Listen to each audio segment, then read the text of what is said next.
ti sou mais que vencedor.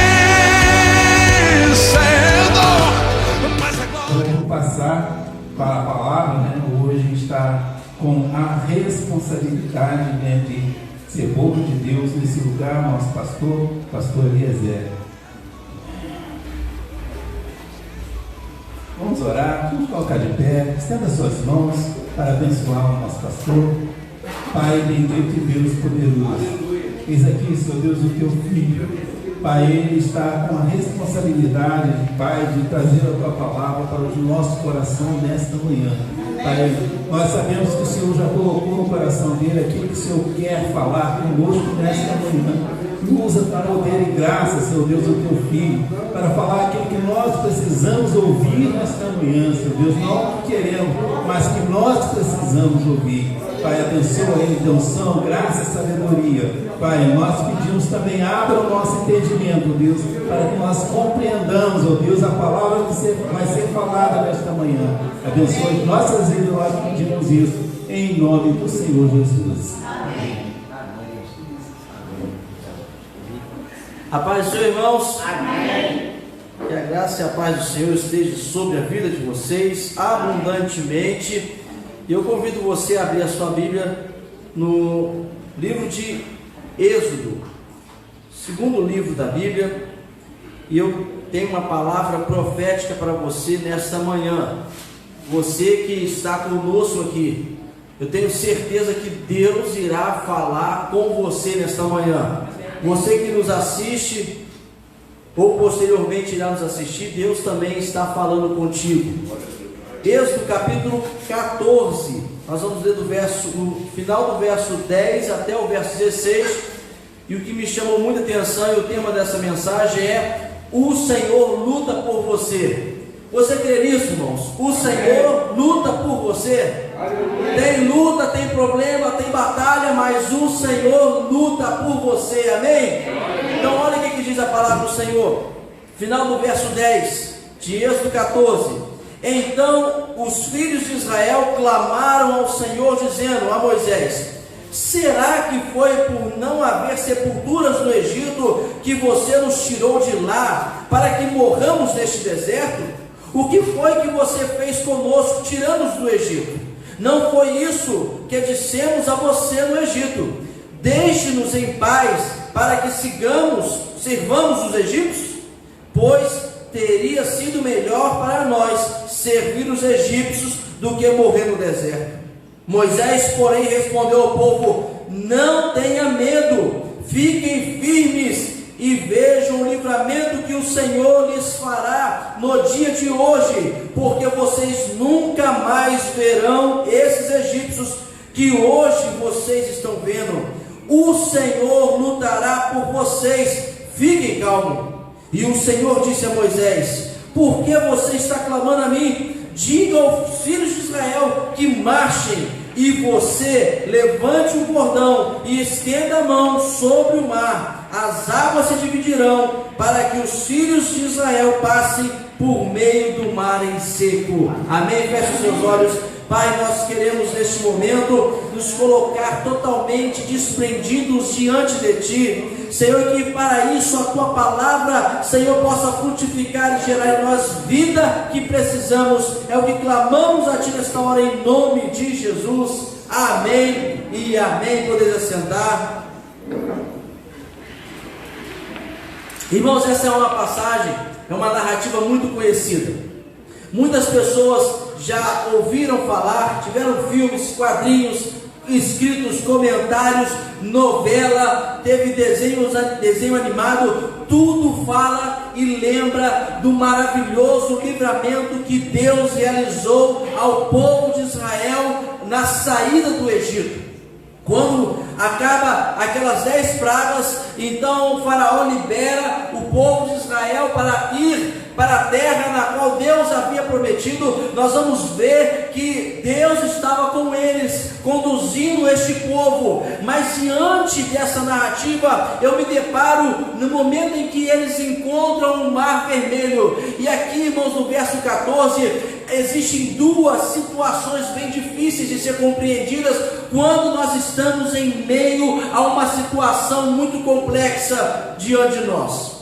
Primeira, o Senhor lutará por vocês. Essa foi a palavra que Moisés disse: o Senhor lutará por vocês. E a segunda coisa que Moisés diz: fiquem calmos. Irmãos, duas situações muito complicadas. O contexto desse povo era a escravidão. Esse povo não tinha noção o que seria a luta. Eles não tinham noção disso nenhuma. Tanto é que Deus está conduzindo eles pelo deserto e manda eles dar uma volta enorme para que eles não se enfrentassem com os filisteus, com o povo da terra de Cananeia. Então, porque eram homens valentes, homens gigantes. Depois os espias vão dizer sobre isso, mas o interessante é que Deus está poupando eles da luta, porque a própria palavra de Deus diz que Ele lutaria por este povo. Sabe, irmãos, dificilmente uma pessoa que está morrendo ao tentar se livrar da escravidão, ela tem confiança de acreditar que há um Deus que trabalha, que luta por nós. Sabe, eles estavam saindo da escravidão e preferiram dizer para Moisés, diante de Deus, de que morrer no Egito teria sido melhor, servir aos egípcios e morrer lá teria sido melhor do que morrer no deserto. Eu não sei quantas pessoas já vivenciaram o drama da escravidão do vício, irmãos. Às vezes a pessoa pensa que escravidão volta lá em 1800 e alguma coisa. Não. Quantas pessoas hoje estão aprisionadas pelo vício, aprisionadas pelo pecado, vício dos tóxicos, vício da bebida, vício do cigarro. Pessoas que falam assim: eu entendo que isso é ruim, eu não quero mais isso, mas não conseguem se livrar deste mal, não conseguem se livrar dessa escravidão. E a outra coisa que é muito interessante, que a palavra diz: fiquem calmos. Ficar calmo quando tudo parece perdido, às vezes nos parece meio contraditório quando a gente está diante de uma situação tão problemática. Esse povo estava à sua frente o mar, atrás dele estava Faraó e seu exército furioso. Os lados existiam rochas, não tinha para onde escapar. De frente o mar, atrás o exército preparado para dilacerar esse povo. Não tinha como fugir para os lados. E a palavra que Moisés fala: fiquem calmos.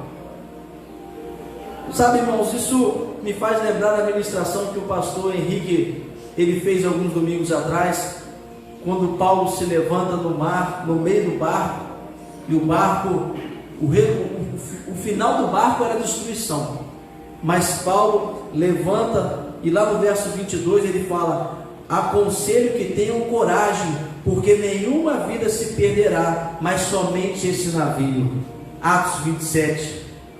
Que palavra maravilhosa aquele domingo. E me fez lembrar que tem momentos em que nós vamos preparar e ficar calmos, confiando na voz, na vontade de Deus, confiando que o Senhor, Ele irá cuidar de todas as situações. Quando estamos no olho do furacão, no meio da batalha, num beco sem saída, a voz que ecoa é: fiquem calmos. Sabe, irmãos, e aqui nós podemos lembrar do profeta Elias, quando ele dá aquela palavra profética de não chover, quando ele faz a oração e cai fogo dos céus, ele vai lá, mata os profetas de Baal. Jezabel lança uma palavra, Elias fica com medo, pede a morte, depois ele foge e vai para dentro de uma caverna. E é interessante que Deus chama Elias e fala: Elias, sai de dentro, sai aqui de dentro da caverna, porque Deus estava ali dentro da caverna também. Elias pensou estar fugindo de todos e de tudo, mas Deus estava ali dentro da caverna e fala: Elias, sai daqui de dentro, eu vou falar contigo. E é interessante que veio um vento muito forte tremia as rochas e Deus não estava ali falando com Elias. Veio então um terremoto que tremeu, que fez vibrar a terra, e Deus não estava ali falando com Elias. E veio fogo e Deus não estava falando com Elias. Mas quando veio o som de um suave sussurro, uma brisa suave e tranquila, Deus estava ali falando com Elias. Sabe, irmãos, existem momentos diante das batalhas que nós vamos ter que acalmar o coração e confiar em Deus, e esperar em Deus, e crer que Deus está no controle de todas as coisas. Quando atentamos para o nosso dia a dia, estamos muitas vezes cercados de situações na qual não encontramos uma direção. Já viu aquelas pessoas que elas lutam e olham para todos os lados e não conseguem ver uma luz no fim do túnel? Existem situações que nós estamos vivendo hoje, agora. Por mais que você fale assim, eu estou na igreja, eu vim para adorar a Deus, o meu coração está alegre por estar aqui, mas existe uma situação na qual está lá na sua mente dizendo: não tem luz no final do túnel, não tem resultado positivo, não tem esperança. Mas nesta manhã eu quero dizer para você: não tenha medo, Deus está no controle. O pavor, quando ele nos abate, ele tira a calma. Pessoas ficam apavoradas. Agora estamos já acessando esse terror que foi imposto sobre nós. Há um mal no ar que está matando muitas vidas? Sim. Mas o medo foi muito maior do que propriamente o mal que se acometeu, não só no Brasil, mas em toda a humanidade. E então, irmãos, com isso, Moisés, ele age falando no verso 11 e verso 12, a voz que eles, diante do problema, as pessoas apavoradas com medo, colocaram para Moisés: será que foi por não haver sepultura no Egito que você nos tirou de lá para que morramos nesse deserto? Pois teria sido melhor para nós servir os egípcios do que morrer no deserto. Quantas vezes as pessoas estão questionando a Deus? Deus te tirou de um lugar de derrota, Deus te deu a oportunidade de alcançar vitórias, Deus te colocou num caminho onde há esperança, mas nós, por não estar sendo agradados, por não ser da maneira, do jeitinho que eu quero, porque dessa maneira eu não queria, você preferia ficar lá, atolado no pecado, escravo dos vícios, tendo a sua vida ceifada, sem esperança, sem expectativa, sem futuro, só porque Deus, ele usa a maneira, a forma dele de fazer as coisas. E com isso, questionamos a Deus, questionamos os planos de Deus, questionamos até mesmo, irmãos, a salvação. Tem pessoas que perderam já a esperança da salvação, pessoas que falam assim: essa palavra que Jesus está vindo tem tantos anos que eu já nem acredito muito mais se ele vai vir mesmo. Estão até perdendo a expectativa da salvação eterna. Pedimos socorro como esse povo, e depois questionamos o modo como Deus está tratando conosco, como Deus está conduzindo o nosso caminho. Então, se você está com essa crise aí, e eu sei que está, sabe por que eu sei? Porque eu também estou. Porque enquanto nós estamos no mundo, nós vamos ter aflições, nós vamos ter lutas, nós vamos ter batalhas. Mas quando nós estamos diante disso, diante dessas etapas da vida, nós não podemos ficar parados e estagnados, sem saber como agir, como lidar com a situação. E neste momento de pavor e medo, muitas pessoas querem retroceder. Mas eu tenho uma palavra profética para você nesta manhã.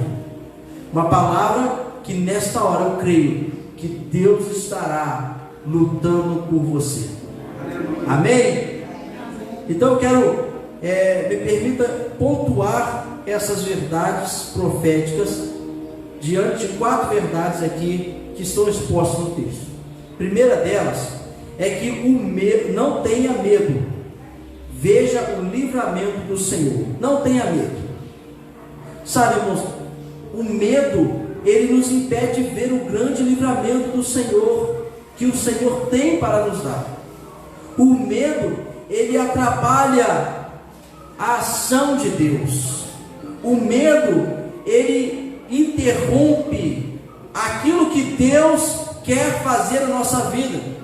De 2 maneiras o medo interrompe. Primeiro, a atitude de fugir do lugar de vitória. Sabe, irmãos, a maioria das pessoas que fogem do lugar que Deus está colocando ele, conduzindo ele para alcançar a vitória, ele foge com medo. Foge com medo. Não sei quem lembra aqui da pregação do presbítero Valnei. Eu até achei engraçado, estava lembrando esses dias, que ele mesmo fala assim, a Sueli falou para mim, Jonas de novo não, Valnei, Jó de novo não, Valnei. Mas Jonas foi um medroso. Quantas pessoas eles estão com medo e fogem diante do medo? Quantas pessoas eles não conseguem alcançar a bênção do Senhor porque eles têm medo? Nos diga então lá em Números 13, 14, quando Moisés manda os espias para irem olhar e espiar a terra e saber como era a terra na qual Deus havia prometido.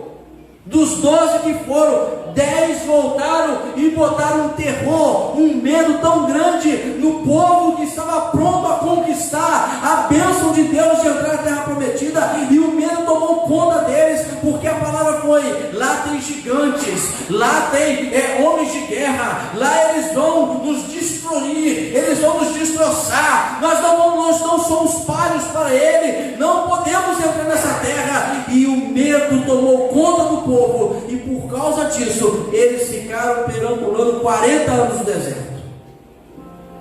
O medo fez eles fugirem do lugar de vitória. Mas a segunda coisa que o medo faz é ficar paralisado, incapacitado, ficamos incrédulos diante dos acontecimentos. O medo nos incapacita de uma reação, ou de uma reação de fé. Nos diga os discípulos quando estavam no barco, Jesus estava cansado, e a palavra que Jesus havia dado é que nós vamos atravessar este mar, já era garantido eles chegarem do outro lado. Porém, quando veio a tempestade, o medo, o pavor tomou conta dos discípulos. Eles ficaram parados, eles ficaram apavorados, foram chamar o mestre. E sabe, irmãos, o que foi revelado diante deste medo? A incredulidade desses discípulos. Porque depois que Jesus acalma o mar, Jesus perguntou aos seus discípulos: por que vocês estão com tanto medo? Ainda não tens fé? Jesus já sabia que aquele medo que tomou conta daqueles discípulos estava demonstrando a falta de fé, a falta de confiança. O medo pode se tornar o maior impedimento da fé e da ação divina através de nós e em nós. Então a primeira verdade que eu quero destacar é essa: não tenha medo. Olhe para as maravilhas, para os livramentos, para a ação de Deus, porque foi isso que o salmista Davi, o rei Davi, ele escreve no Salmo 23, verso 4: ainda que eu ande pelo vale da sombra da morte, não temerei mal nenhum. Em algumas traduções vai dizer: não terei medo, porque tu estás comigo. Ou o mesmo profeta Isaías, ele diz: não temas, porque eu estou com você. Não fique com medo, porque eu sou o seu Deus. E no capítulo 43, verso 1, ele vai dizer: não tenha medo, porque eu o remi e o chamei pelo nome, você é meu. Então não fique com medo diante das batalhas, não fique apavorado, não deixe o medo te vencer. Diante dos problemas, não tenha medo, confia em Deus e na força do seu poder. Quantas pessoas, irmãos, estão tão apavoradas que pararam de olhar para Cristo e estão olhando para o problema. Pararam de olhar para a ação maravilhosa de Deus, demonstrar a sua falta de fé, a sua incapacidade de confiar em Deus. Mas olhe para os problemas, olhe para as situações e diante delas se culpam. Mas segunda verdade que eu quero aqui falar com uma palavra profética: quando Deus age em seu favor, o problema não volta contra você. E aqui, irmãos, me chamou muita atenção esse texto, porque quando Deus está agindo, o problema é totalmente resolvido. Vocês já viram aquelas pessoas que têm uma facilidade de resolver as coisas de imediato, mas ele faz só aquele quebra-galho, só dá aquele jeitinho, só arruma aquilo ali que é só o básico do momento, mas está tudo ruim, ele só arruma aquilo ali porque, não, por enquanto é só isso aqui. Só que aquilo ali fica permanente, o que era uma coisa provisória fica permanente. E aí todo dia ele acorda e todo dia ele se depara com aquele problema. É porque essas pessoas, elas não conseguem enxergar Deus dessa maneira. Quando Deus age, ele resolve o problema, irmãos. Quando Deus age, não tem mais falha, não tem pendência. Ele diz assim: porque vocês nunca mais verão esses egípcios que hoje vocês estão vendo. A fúria dos egípcios contra Israel era grande, mas a palavra que Deus usou a boca de Moisés para falar assim: olha, eu vou resolver esse problema, não se preocupe. Se os egípcios acham que vão conseguir lutar, vencer vocês, a qual eu escolhi, a qual eu protejo, espera aí que eu vou dar um diagnóstico e vou dar o resultado final, e você vai ver como é que resolve o problema. Sabe, irmãos, existem problemas e situações que são enormes e nos deixam apavorados, mas quando Deus age, quando Deus luta por nós, quando Deus trata a situação, aquilo que era sofrimento e angústia não irá mais nos assolar. Você crê nisso? Você entende que Deus, quando Ele resolve algo na sua vida, Ele resolve por completo? Amém. Sabe, irmãos, por isso que a obra de salvação em Cristo, ela é completa. Por isso que não há meio termo e não precisamos mais duvidar. Jesus, Ele pagou o preço, ponto. Já está pago, não tem mais dívida, não tem mais o peso, não tem mais a consequência do pecado na eternidade, porque Jesus já pagou o preço. Já está consumado. Aqueles exércitos não se levantariam mais contra Israel, era uma verdade. Você conhece a história, sabe? Muitas pessoas creem que realmente o mar se abriu e o povo passou no bem enxuto. E aí o pessoal dos egípcios foram e o mar se fechou e matou todo aquele exército. Pronto, problema resolvido. Mas essas pessoas falam assim: não é possível, o mar nunca vai se abrir. Aí vão dizer teorias, na teoria de que era um tempo de seca, então eles passaram, num córrego. Então me diz, como que Deus então mata aquele exército todo com um córrego? Porque as pessoas às vezes têm dificuldade de entender. Não, Deus não pode ter aberto o mar. Como? Por que ele ia fazer isso? Ele só se esquece que Deus criou o mar. Deus dá ordem e tudo obedece. Aleluia. Então Deus ali resolve todo o problema. Quando o mal é vencido, ele não pode mais subjugar a sua vida. Lembra quando Josué, ele atravessa o Rio Jordão, primeira cidade, o maior problema, o maior dilema, as muralhas de Jericó. Como nós vamos vencer? E Josué vai diante dessa muralha, e Deus fala com Josué. Deus dá a direção, Deus orienta, Deus manda fazer. Josué chama o povo, obedece. E quando no 7º dia, ao toque da trombeta, as muralhas caem, a palavra que Josué fala é: nunca mais será edificado novamente essas muralhas. Irmãos, até hoje nunca se levantou, nunca se reergueu as muralhas de Jericó, porque Deus resolveu o problema. Sabe, às vezes aquelas muralhas que parecem intransponíveis diante de você, se Deus agir, irmãos, pode ter certeza, ela nunca mais se levanta. Nunca mais se levanta. Agora, quando não é Deus agindo, eu coloquei esse ponto aí, quando é Deus agindo, tome cuidado. Porque Sara não quis confiar na palavra que Deus daria um herdeiro legítimo a ela e a Abraão. E ela então se antecipa, fala: Abraão, pega aqui minha serva Agar.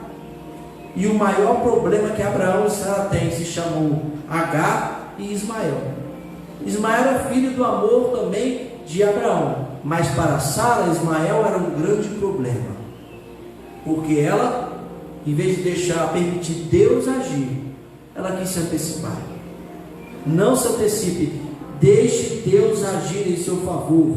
Coloque diante de Deus o seu problema, permita que Ele vá agir, que Ele luta por você. Amém, irmãos? Amém. É Ele que luta.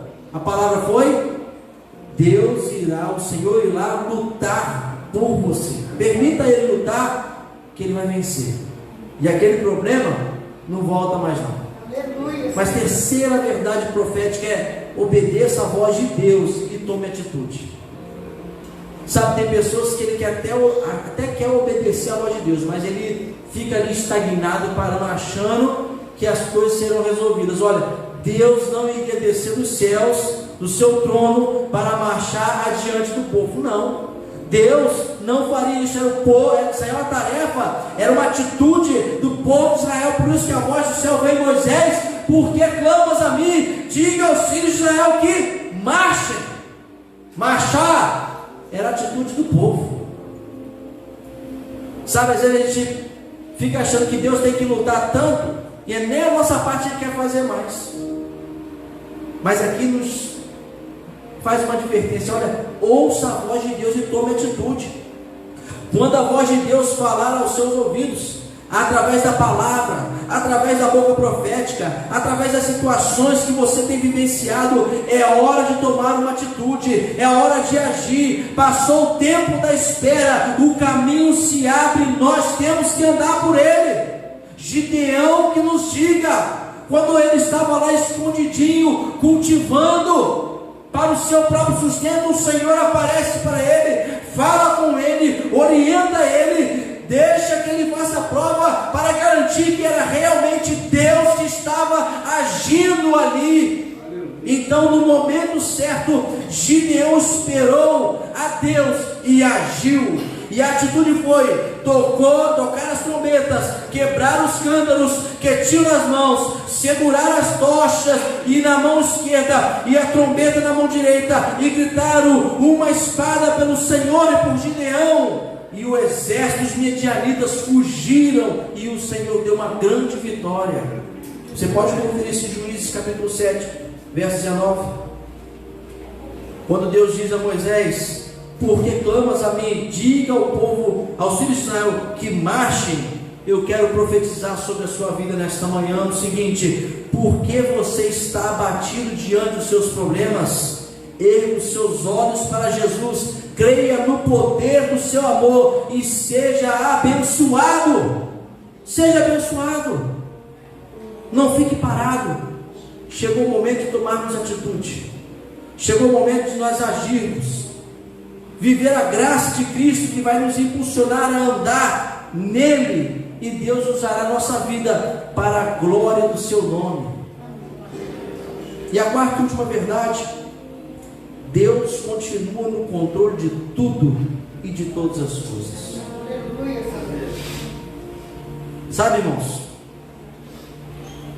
essa aqui é uma verdade que muitos estão distorcendo, muitos estão relativizando, muitos não estão crendo.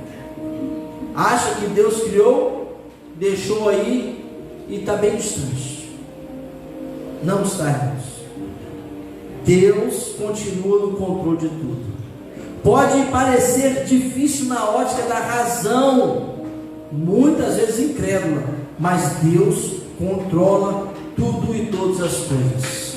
Ele criou todas as coisas. Tudo foi criado por meio dele, para ele. Paulo escreve em Colossenses 1, verso 16: ele controla todas as coisas, porque dele e por meio dele e para ele são todas as coisas. Romanos 11, 36: ele pode fazer todas as coisas. Deus abriu o mar, Deus fez passar com pés enxutos diante do mar. Deus não permitiu que o exército egípcio alcançasse os israelitas. O anjo de Deus, que estava diante do exército de Israel, se retirou para trás dele e pôs uma coluna de nuvem, se retirou diante deles e se pôs atrás deles. A nuvem era escuridão para os egípcios, mas iluminava a noite para o povo de Israel. Esse é o nosso Deus, irmãos.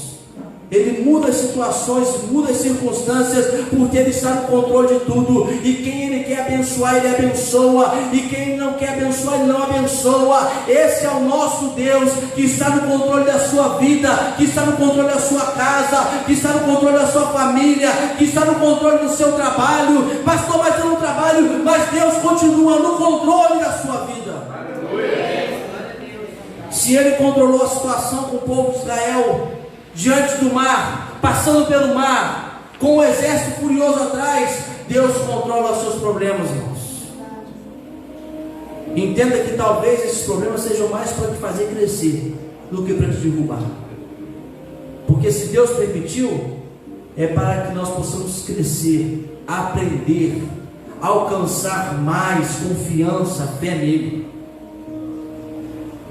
Esse é o nosso Deus, o Deus vivo e verdadeiro, que governa tudo e todos, tem poder sobre tudo e todos. Isso me faz lembrar de Balaque.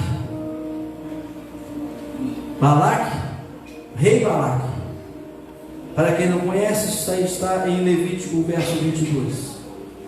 Esse homem investiu muito, investiu pesado, de maneira sucinta, mas de maneira agressiva, para que o profeta Balaão fosse profetizar contra o povo de Israel. Balaque pensou assim: se o profeta amaldiçoar o povo de Israel, Deus vai ouvir o profeta e não vai permitir que este povo domine sobre nós, conquiste a batalha. Sabe quantas pessoas vivem hoje assim? Achando assim: eu vou levantar contra o ungido de Deus, eu vou falar mal e Deus vai atender a maldição que eu vou lançar. Coitado dessas pessoas. Tem uns que investem pesado contra isso. De tamanha afronta, ele vai assim: ó, eu dou o que puder para não entrar nessa briga, mas se eu tiver que entrar, eu dou até a minha vida, eu dou. Coitado, que investimento ruim. Igual Balaque. Que investimento ruim. Sabe, irmãos, Deus até permitiu Balaão ir. Fez a mula falar com Balaão, não profetizou para ele não, falou com ele. Por que está me batendo assim? Eu não sei ele te obedecer. E o triste é, na hora que ele ouve isso da mula, os olhos dele se abrem e ele vê o anjo com a espada de fogo ali se banhar, pronto para ceifar a vida dele. E ele entendeu que Deus até permitiu ir, mas o controle continuava nas mãos de Deus. Porque Deus falou assim: Balaão, você vai lá, mas você vai abençoar o meu povo, você vai abençoar e bendizer o meu povo, você vai abençoar e bendizer a minha igreja. Quando as pessoas se levantarem contra, para falar contra a igreja do Senhor, sabe o que Deus faz, irmãos? Deus transforma aquelas palavras de maldição em bênção, e Ele lança a bênção sobre a sua vida, porque você é o Filho de Deus, você é escolhido de Deus, você é o povo de Deus, vocês são aqueles que Deus levantou para ser o reflexo da glória de Deus nessa terra. Deus controla todas as coisas. Deus muda situações para nos ensinar e nos abençoa. Por isso que Ele luta por nós. Deus luta por você. Não é porque você tem algo melhor para Ele, não. É porque Deus te ama.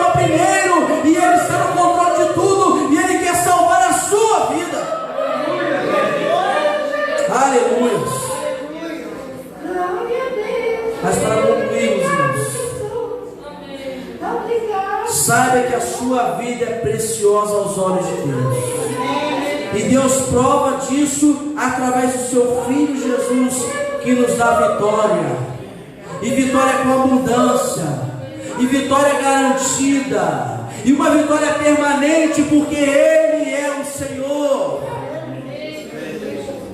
E Ele tem um apreço, um valor muito grande por cada um de nós. Sabe, irmãos, Deus não luta por quem não está com Ele. Deus não luta por quem não tem valor para com Ele. Mas você que está aqui nesta hora, eu quero dizer essa palavra profética: Deus luta por você. Não tenha medo, olhe para o livramento. Deus luta por você, porque quando Ele age, o problema não volta mais, porque Deus luta por você. Porque quando você entende isso, você toma a atitude de estar na posição, no lugar onde Deus requer de você, porque Deus luta por você. Ele diz: eu estou no controle de tudo. Não tem nada que fuja ao meu controle, irmãos. Não há nada que não esteja diante do controle do poder de Deus. Ele conhece o amanhã. Alguém de nós pode dizer alguma coisa do amanhã? Não. Mas Deus conhece o amanhã. Deus conhece o futuro. Você sabe alguma coisa do seu futuro? Não, mas Deus conhece o seu futuro. Deus, Ele é eterno. Você sabe alguma coisa de eternidade? Não, você é muito limitado a este tempo, a este momento, a esse minuto, a esse segundo. Mas Deus é eternidade, então Ele tem poder sobre tudo e sobre todas as coisas. Permita que Ele lute por você. Porque foi exatamente essa lição que o povo de Israel aprendeu. Muitas vezes, irmãos, eles saíam da posição. E por isso enfrentavam lutas, batalhas. Mas Deus fala assim: olha, quando você permanece, essa foi a palavra de Deus, ó, se você me obedecer, pegar minha palavra e obedecer, a bênção estará sobre você. Deus está falando assim: olha, se você me obedecer, eu vou lutar por você. Se você me obedecer, aquelas lutas eu vou acabar com elas, e elas nunca mais serão um peso sobre a sua vida. Se você me obedecer, eu vou direcionar como você deve fazer, assim como eu fiz com Gideão, assim como eu fiz com Moisés, assim como eu fiz com tantos homens e mulheres na Bíblia. Eu vou estar no controle, abençoando, porque eu sou Deus. É assim, irmãos. Não podemos duvidar disso. Essa é a palavra profética para você neste tempo, neste momento, hoje. Cremos, Deus está no controle de tudo. Aos nossos olhos, na nossa razão, é muito difícil, né? Mas essa tragédia, esse problema, mas Deus está no controle, irmãos. Se de tudo, você falar assim: não, mas eu continuo crendo em Deus, Deus abre o caminho. Se Ele abrir o mar, irmãos, teu problema não é nada. Tente lembrar isso. O que é o seu problema diante do nosso Deus que é soberano? Não é nada. Pastor, mas é muito difícil o meu problema. É porque você não está deixando Deus agir. Você não está permitindo a ação de Deus. Você não está atento a ouvir a voz de Deus. Porque Deus vai fazer grandes coisas. Vamos colocar de pé. Que Deus possa nos abençoar, irmãos. Um Deus que já nos garantiu vitória. Um Deus que já liberou a palavra profética sobre a sua vida. Se você entendeu bem isso, você vai sair daqui hoje e você vai viver uma mudança na sua história. Aquilo que era um peso, um problema, uma batalha, deixa Deus agir.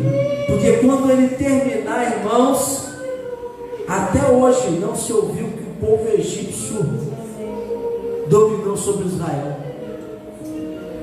Outras nações sim, os egípcios não. Porque quando Deus age, Não há como mais impedir esse agir, não há como mais esse mal retroceder, vir sobre você. Deus agiu. Lembre disso e creia nisso. Pai, nós queremos neste momento te dar graças, porque essa palavra, Senhor, traz sobre nós a certeza de que o Senhor continua governando sobre as nossas vidas. Se em algum momento, ó Pai, nós tentamos assumir o volante da direção da vida, Senhor, nesta manhã nós queremos colocar novamente nas Tuas mãos. Senhor, não queremos assumir algo que nós não conseguimos resolver, nós não queremos trilhar um caminho que nos leva ao precipício, mas quando o Senhor está no controle das nossas vidas, o Senhor luta por nós, e a palavra que o Senhor libera para nós é que fiquemos calmos, porque o Senhor está no controle de tudo. Mas que precisamos estar na posição, porque quando o Senhor começar a agir, nada impedirá a nossa caminhada, nada vai impedir os nossos passos, nada vai impedirá que alcancemos a vitória, porque a vitória já nos está garantida em Cristo Jesus. Em Cristo Jesus estamos garantidos. Por isso, ó Pai, gere em nós essa fé firme, essa fé que permanece, essa fé que nos sustenta, essa fé que nos conduz à obediência, e assim o Teu nome será exaltado. É que nós clamamos, oramos, nos colocamos diante de Ti com ações de graças e o fazemos em nome de Jesus. Amém e amém. Mas agora